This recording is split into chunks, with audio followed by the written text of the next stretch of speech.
Hello, thanks a lot for staying for our presentation, for our talk. I'm Jan, this is Lukáš. Originally when we thought about this small indie development, to call it Crimes and Punishment, but then we've decided to be more kind of conventional, so it's Trials and Perks of a Tiny Indie Team. And hopefully we will talk today about something quite practical. So it won't be this like, yeah, this company does this and that, but we will also show you how we actually managed to survive so long. So let's start. So basically we are independent two-man team. We've never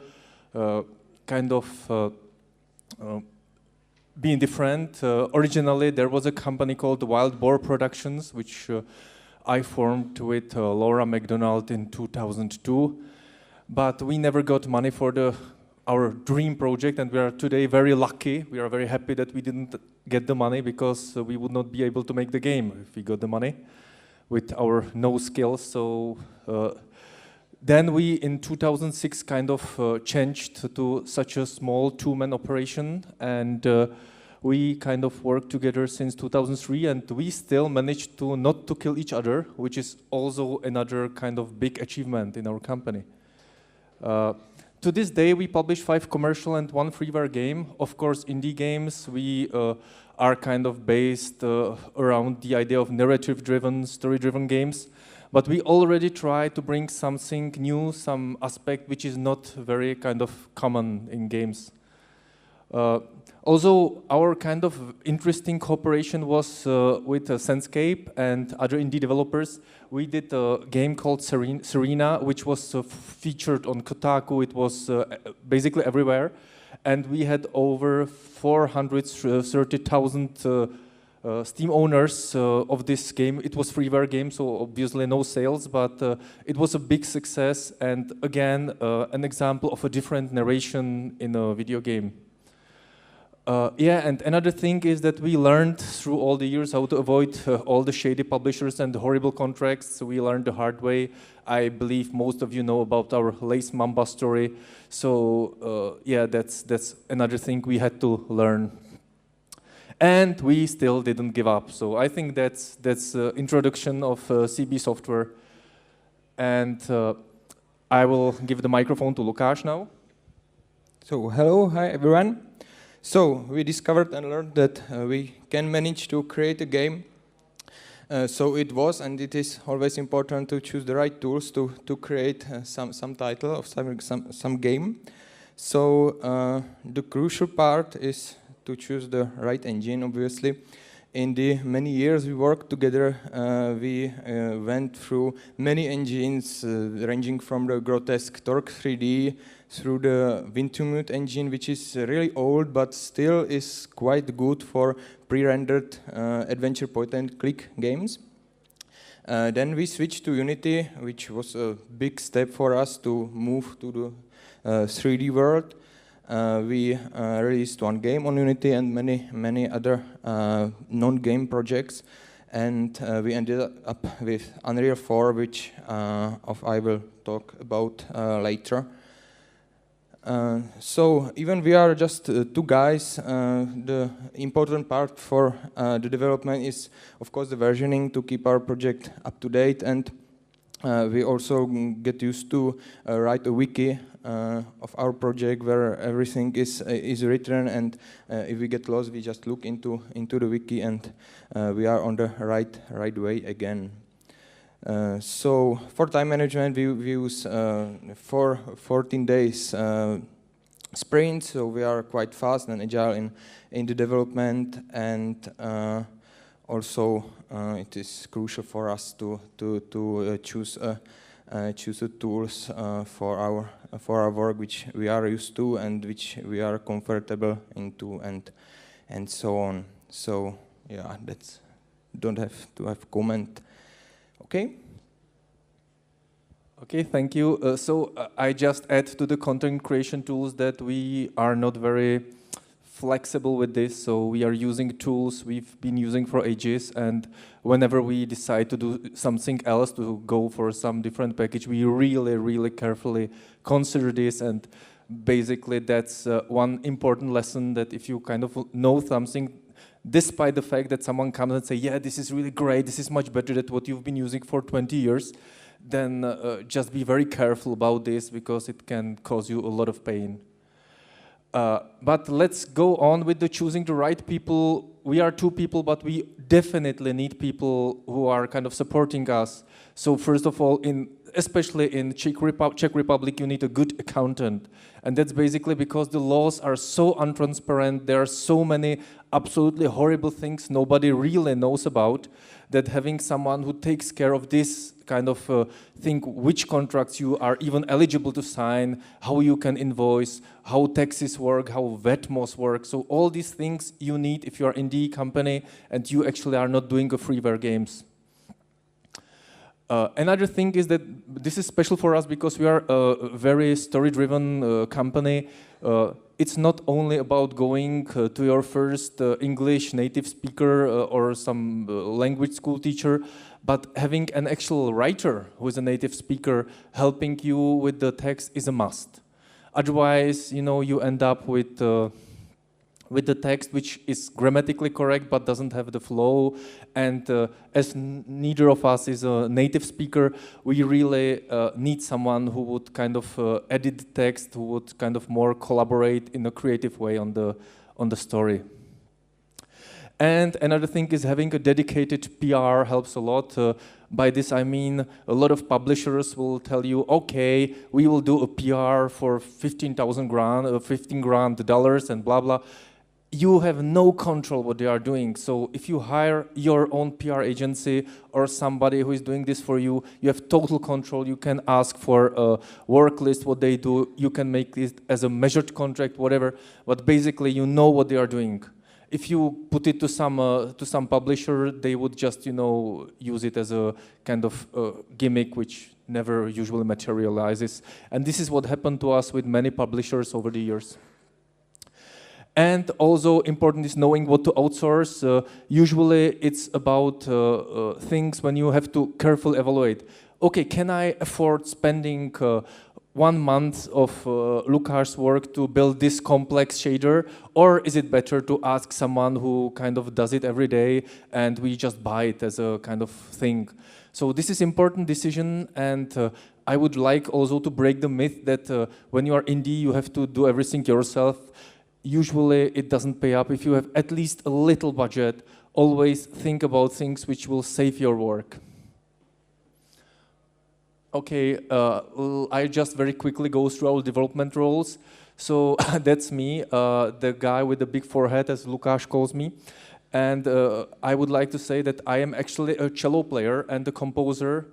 I did my PhD by doing a self-reprogrammable musical system which reacts on the musicians on the stage, which is very funny and good idea for you because nobody at the time of my dissertation understood what I'm talking about. So it was very easy for me to go through it. Unfortunately, lately I was looking at this and I was not understanding it myself. So it's many years ago anyway. But actually in our team I'm a writer, I'm a programmer, I do a game and level design, and basically I do all the music and sound effects. With our new game, it's important because we don't have any or a lot of VSTs, almost none virtual instruments, so everything is live recorded. We do our own custom sound effects, so we want to have this kind of real feel of the audio structures. And I kind of handle most of the social media because that's kind of my night horrors. So I'm the other guy. And I'm responsible for all the visuals, or you can see in our games.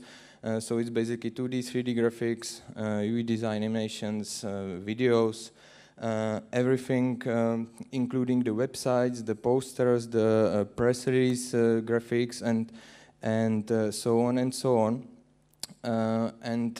As we sitting in one office, and we like to share our parts in game. I'm also a game and level designer, and we are working together on the story too. So these things are really important and comes from both of us, like in the same portion. And actually, yes, when I was young, my cousin shoot me with an arrow to the eye, so I'm actually one-eyed, so don't expect any VR game from us, because I just can't test it. All right, so we had a really harsh beginnings because we tried for many years to make a huge, ambitious game called Destinies. I talk about this, and it almost cost me a personal bankruptcy. I was even going to E3 back then, and it was all the promises about the budgets and whatever. Never of this ever happened, and we really learned the hard way that if you're an unknown team, you have no track record, you have no friends in the industry, you are absolutely lost. If you have some, you have a little chance, but basically thinking big at the very beginning is a total recipe to hell. We have a tiny success with our first game we published as a CB with Lukáš, which was a Ghost in the Sheet. It was a funny game. We made at that time, everybody was doing these scary paranormal games about ghosts. So we made a game about the ghost himself, who is kind of wrapped in this dirty sheet, which is kind of way how you usually depict people. And it was a total mess in all the aspects. So it was just, to prove ourselves that we are able to make a game. Then we made Julia, the first version, and it was a total disaster. And we learned the hard way that even if you have a good contract with the publisher, with all the things, all the risks covered, it's just a pile of paper. If you don't have really a lot of money for lawyers, you are lost. Just to get back just cease and desist and this all to make this happen cost us over £5,000. So it was for a company which was ruined already by no royalties, by no advance payment, which was on the contract. It was too much. Then we create with a great idea to make a game, which also didn't work out. So we made the Vampires, which was a kind of priced game, but no sales. So we kind of went to the absolute bottom, and we've decided to give it a go. Then, old story, we made a successful small crowdfunding campaign for $5,000. We actually got $14,000. And it was just a motivation to build Julia Among the Stars. I would make a little commercial break now, despite the game is also away. I will just play you a trailer, if you don't know it.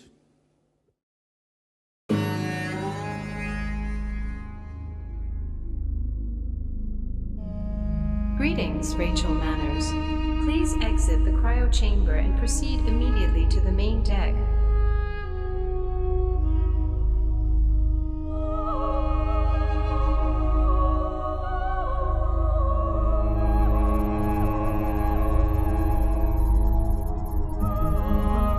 I'm activating Mobot's exploration mode. Okay, let's leave this place.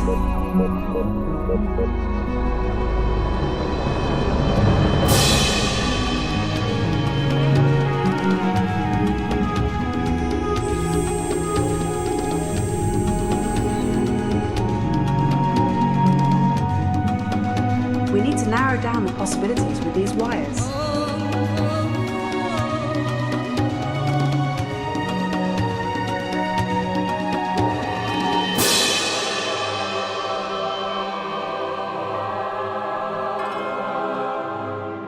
You're saying they fired on sight?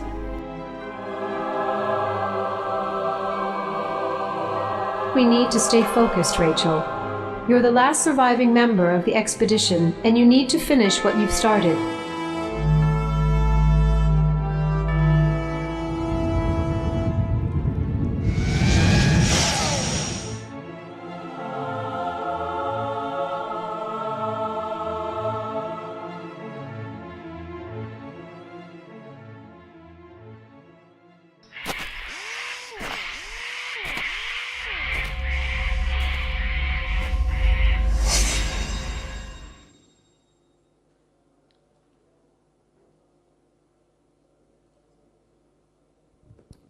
All right, so that was a Julia Among the Stars, and with it also came one kind of a slightly interesting side effect because I was able to verify my long theory about the dynamical music composition system. So basically there is a lot of music in Julia which is being composed in real time, and it's using some kind of technique which is used in contemporary composition, and still it has this cinematic feeling. So this is something I just wanted to mention, that it was another thing which we kind of made happen in this game.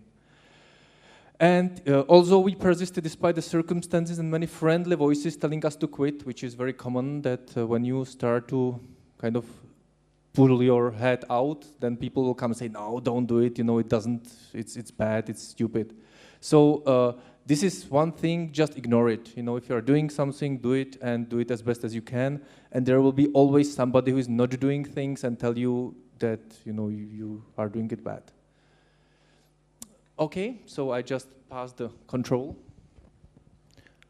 Okay, so we didn't quit, and it was because there are some advantages of this tiny little indie team. So the main thing is that we are just two, so the communication is really straight, and we just sitting next to each other in the office, and we no need any approval from some producer or from some guy level above us. So that's one thing which is very good. So this is because we can decide really fast and don't have to wait for some guy to approve things. We have also free creativity, and this freedom is for me the thing that keep me creating games, because I still can do what I want, and when I'm bored or I just can do something, I move on and do something else, and then go back for the thing I got stuck. And the free creativity is the thing that I love the most on this type of development we have with Jan.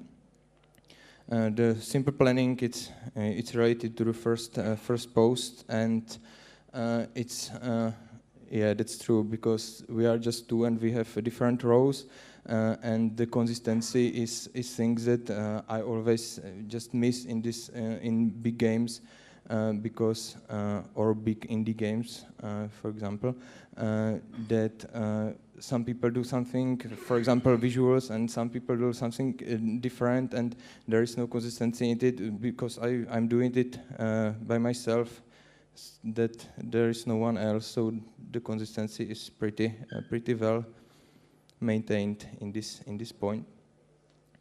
And yes, we are working with Jan for about 13 years already. So we developed some kind of communication, and we don't fight as much as we did in the past, and we are quite well suited now for like developing the game from start to finish. So that's good too. And also the production is much cheaper than in bigger team, obviously. Not in time, but in money, of course. So that's the last I can imagine now. And there are also some disadvantages that Jan will tell you about. Yeah, I will be the skeptical one. First of all, you always have to constantly struggle for money. There is nobody who is backing your ass, as they say, so you just have to find the way how it make work. Another thing is there is really tight dependency. Whenever I go to a concert tour, whenever any one of us is ill, it costs us a significant production delay. Another thing is a lack of a third pair of eyes. So basically it's either me or Lukáš in times when we kind of disagree. So it's just, you know, for a decision, but there is nobody else having this kind of balancing the scale act. We have to do a lot of compromises, really. We know all the things people are complaining about, that we should have made this texture bigger or this sound effects more loud, but that's it, we are two and we do a lot of things, so we have to make a compromise, otherwise the game would never come out. No free time, no real nights. I'm not even speaking about my family, who is kind of sometimes neglected, especially during the crunch time. And it requires a broad range of skills, so we really do a lot of different tasks, and we have to always kind of task swap. And there is a stress, and there is no budget to outsource usually. So now we do have it, but it's really this is the nightmare of a tiny team. And of course, if the game won't sell enough, it's game over because there is no backup plan. You are 2 people, you invest everything into this current project, and usually it's kind of pretty, I don't know, at the edge when you are releasing, and if it doesn't sell, then goodbye. And that's it. It doesn't allow to make more things in parallel. So lessons learned about this is that first of all, if you are a tiny team, more than ever, discipline is crucial. I don't know if you recognize the album cover, but it's really the thing which you need. Build all critical mechanics as a breakable systems. This is really important because you will do changes. You will really change things, and you should really build it as a system. Recently, I was working with one company. They didn't have any single system in place. It was just all a mess of spaghetti code. And it's really, you really have to have everything systemized. You have to have it built so you can change it, you can tweak it, and nothing really hard-coded. And build the first iteration as fast as possible so you can really try if it works, if it's just not your figment of your imagination or whatever. You have to think about a constant change, and it requires a lot of learning and patience. So that's really important. It's if you really want to release this and you want to finish, you really have to not be happy with what you are doing, but all the time read about new things, try it, struggle with all the different weird conditions you're encountering. And of course, when we are on Unreal now, there is another edit layer because the engine is all the time evolving, all the time basically changing. So we also have to plan time for constantly redo what we did because there are many changes which just affect what we already have finished. And this is must. You absolutely have to make a good development pipeline to even start, because otherwise you're lost. You know, you will find there you have some assets and there you will some documentation or even not know. You have a proper strict pipeline. You should understand how the things are going from the content creation tools to the engine, what's going on, what are the dependencies, what needs to be done before something else can happen. So this is something you really should individually take time in pre-production. I would like to show a very concrete example. For example, this is from our new game. One thing which is really built to break, as it's with a lot of text, with a lot of dialogue, we have a string table, and the string table basically is an external tool, so it's very easy to localize, it's very easy to kind of outsource, to communicate with our external writer, with Laura. And the thing is that if you look here, we define the entry point and the next consequent line.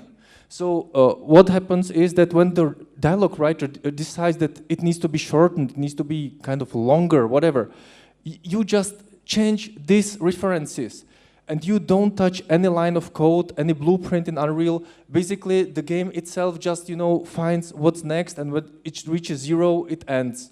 So basically, in this way, we really built, for example, a dialogue system that it's absolutely flexible, and we can really allow, because when you write, sometimes you overwrite, and then you kind of say, oh, this is such a drag, this dialogue, it's too long, it's boring. So you need to cut things in the middle, you need to cut things, and if in the traditional scheme, it requires a lot of changing.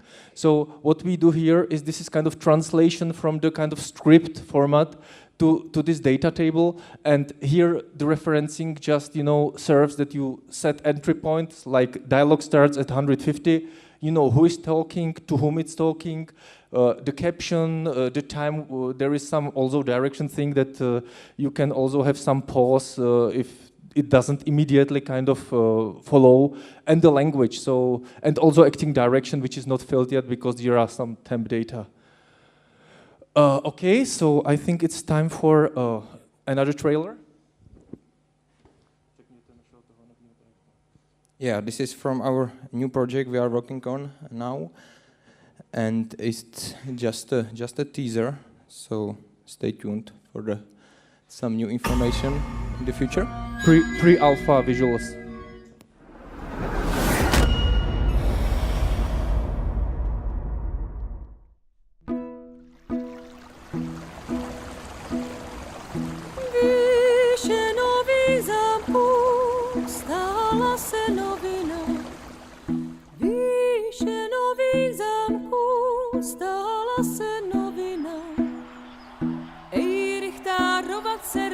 syna porodila.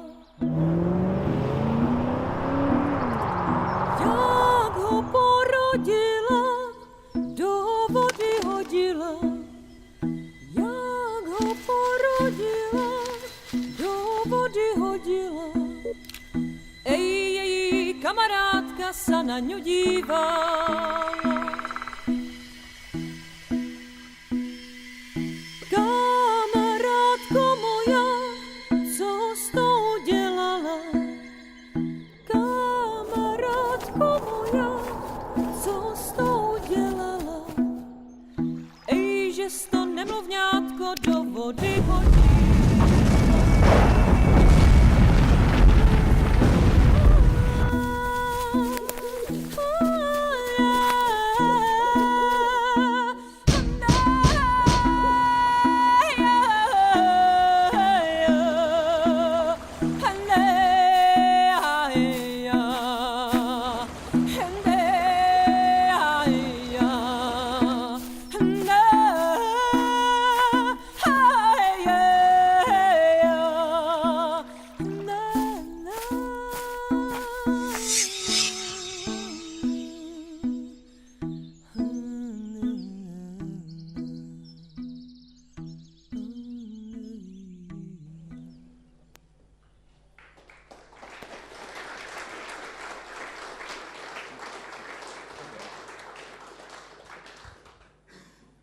So thank you.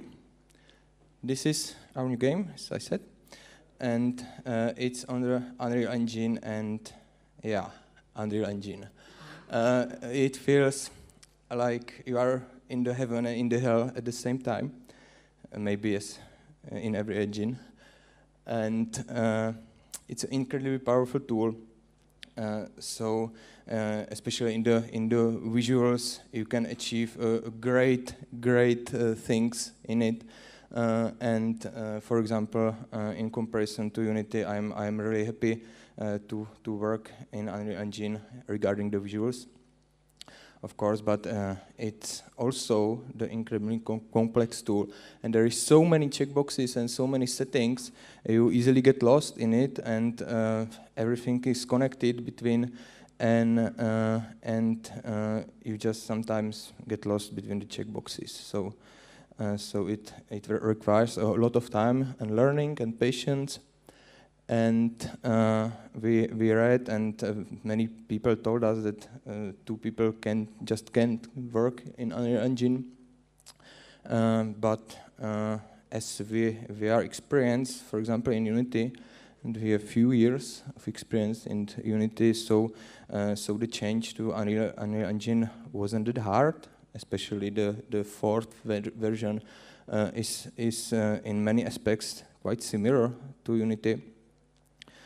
As I said, it requires a lot of learning and patience.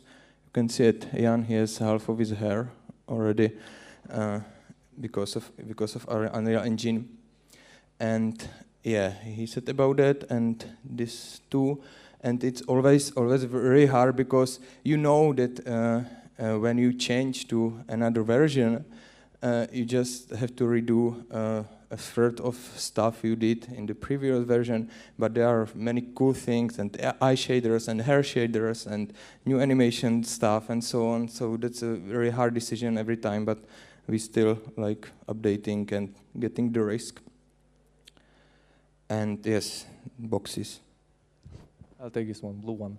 We just very fast use some internal thing. We are, as Lukáš already told, we are using some kind of a Scrum theme, but we are not used because we are two. It would be fun to have a daily stand-ups and whatever. These are things which are in a different field of my life. But with Lukáš, we use it more like a kind of task tracker, and we are using basically this Kanban approach, which is really great because it's a motivation factor. If you can take this stupid yellow thing and put it to the right, you are very happy always. We use a versioning software, which is a must. If you are not using versioning software, then you just find some and use it immediately. And we also have a platform for data sharing, which is very important to have all things in one place. We are using a wiki system for the things which we kind of use, need like references, art bibles, whatever, and Samba file server we use for kind of file storage.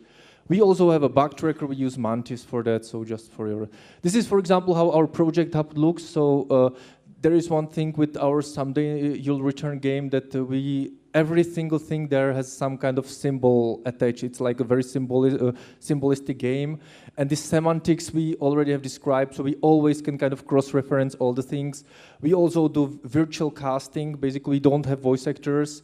We kind of plan to have pretty kind of good actors for the game. So we are now looking for movies, for references to see which kind of actor we would like. And of course, we would not be able to afford him or her. But basically, we just want to know what we expect and kind of want to live with some kind of voice in our head. Another thing is that documenting, I believe deeply in self-documenting code, but for certain things, I use UML, for example, for inheritance chain. Again, very simple thing, but I want to have immediate access to things which I really need immediately to know which interfaces are used. This is just one short example of the chains we are using. So basically, this is how our wiki looks like, and this is perfect collaborative tool for us, for 2 people. And where do we get money for this? Okay, so 90% Steam sales. No discussion about this. We did this crowdfunding, so basically for Julia Among the Stars, after deduction, taxes and gifts, it financed 1/10 of just the development. We are now kind of on Good Old Games with Julia, which is very recent, so it's very hard to tell numbers, but it looks nice. In comparison to kind of competition, but Steam is still kind of absolutely uncomparable. So it's Steam, then big gap, and the vocal minority of people who are screaming, no, nobody will buy your game because it's DRM on Steam, and Steam is DRM, Steam is evil. They just, are what they are, a very small minority of people. Another thing is we talk to big publishers and they give us such a horrible conditions we are not ready to accept, so we are just keeping this for ourselves. They basically would like to accept fully localized version. You pay for, you test it 7 months or whatever, and then they say, yeah, but we are not paying advance fees. So, and for Julia Among the Stars, we had to take a loan, so now we do live from the sales, and our next project, the Someday You'll Return, is completely self-funded from the Julia sales.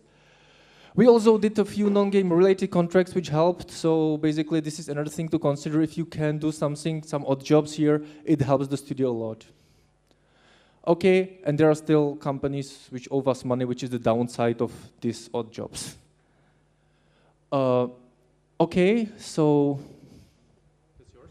Yeah, Jan covered this, most of it during the talk, so I will just sum this up. English writer Laura McDonald is an excellent writer living in America, so she's a native speaker, and she also gives us a lot of ideas and changes we didn't accept because she's kind of the closest one to the team except of 2 of us. Professional voiceovers, it's a must for us because we are really creating really story-driven games, and we can see it, for example, on Fiverr, the recent game, that the voiceovers are really important, and we'd like to spend a lot of money at a professional studio and so on. PR services was covered, and yeah, this is always the decisions we have to make, just whether to spend the time or money on some packages. We just have to rule that we don't buy the art packages because it ruins the consistency of the game. And maybe we will use some animation or effects. And yeah, we do not outsource music because I don't know how it was in other studios, but we get about 10 to 15 music offers a week. So these people just can't read, and I don't know, because Jan is just a music composer, a musician, and it's written on the front page of our website. So I don't know. Okay, so I think that was all. If you have any question, just ask.